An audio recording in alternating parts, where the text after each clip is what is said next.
నటసింహం బాలయ్య నటిస్తున్న అఖండ 2 తాండవం సినిమాపై రోజు రోజుకి ఎక్స్పెక్టేషన్స్ విపరీతంగా పెరిగిపోతున్నాయి. ఊరమాస్ డైరెక్టర్ బోయపాటి శ్రీను బాలయ్య కాంబోలో వచ్చిన అఖండ పార్ట్ 1 బాక్సాఫీస్ వద్ద సెన్సేషనల్ హిట్ అయింది. ఇకపోతే గతంలో వీరి కాంబోలో వచ్చిన సింహ, లెజెండ్, అఖండ సినిమాలు అఖండమైన విజయాన్ని అందుకున్నాయి. ఇక ఇదే ఊపులో బాలయ్యతో అఖండ 2 తాండవం సినిమాను తెరకెక్కిస్తున్నాడు డైరెక్టర్ బోయపాటి శ్రీను. ప్రెజెంట్ బాలయ్య నటిస్తున్న అఖండ 2 తాండవం మూవీ ఎంటైర్ ఇండియన్ ఫిల్మ్ ఇండస్ట్రీలో సెంటర్ ఆఫ్ అట్రాక్షన్ గా మారింది. ఈ మధ్య బాలయ్య పుట్టినరోజు సందర్భంగా అఖండ 2 తాండవం టీజర్ రిలీజ్ చేశారు మేకర్స్. అయితే అలా విడుదలైన టీజర్ కు ప్రేక్షకుల నుంచి విపరీతమైన స్పందన లభించింది. దీంతో ఈ సినిమా థియేట్రికల్ రైట్స్ కు ఓ రేంజ్ లో పోటీ ఏర్పడింది. ఇప్పుడు ఈ విషయమే ఇండియన్ ఫిల్మ్ ఇండస్ట్రీలో హాట్ టాపిక్ గా మారింది.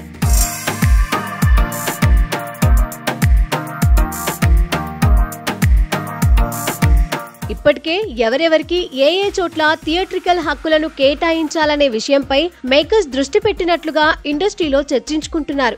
ఈ నేపథ్యంలోనే ఒక్కొక్క ఏరియా వైడ్ గా అఖండ 2 తాండవం సినిమా రైట్స్ డీల్స్ ను మేకర్స్ క్లోజ్ చేస్తున్నట్లుగా తెలుస్తోంది. ఆంధ్ర విషయానికి వస్తే గుంటూరు ఓవర్సీస్ థియేట్రికల్ హక్కులను రాధాకృష్ణ ఎంటర్టైన్మెంట్స్ కృష్ణ, అలాగే సీడెడ్ శోభన్, నెల్లూరు థియేట్రికల్ హక్కులను కావలి భరత్ దక్కించుకున్నట్లుగా తెలుస్తోంది.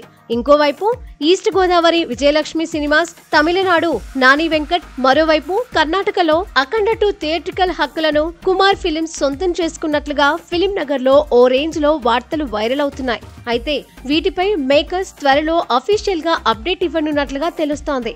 ఇదిలా ఉంటే పశ్చిమ గోదావరి, ఉత్తరాంధ్ర, నైజాం ఏరియాలకు సంబంధించిన థియేట్రికల్ హక్కులు ఇంకా చర్చల దశలో ఉన్నట్లుగా ఇండస్ట్రీలో చర్చించుకుంటున్నారు. డైరెక్టర్ బోయపాటి శ్రీను నటసింహం బాలయ్య కాంబోలో ఎన్నో ఎక్స్పెక్టేషన్స్ తో పాన్ ఇండియా స్థాయిలో తెరకెక్కుతున్న అఖండ 2 తాండవం విడుదలకు ముందే సెన్సేషన్ క్రియేట్ చేస్తోంది. వీరి కాంబోపై ఉన్న క్రేజ్ తోనే అఖండ 2 తాండవం సినిమా థియేట్రికల్ హక్కులకు డిమాండ్ విపరీతంగా పెరుగుతోంది. మరి ఈ రేంజ్ హైప్ క్రియేట్ చేస్తున్న అఖండ 2 తాండవం సెప్టెంబర్ 25న బాక్సాఫీస్ వద్ద ఎలాంటి రికార్డ్ సెట్ చేస్తుందో చూడాలి.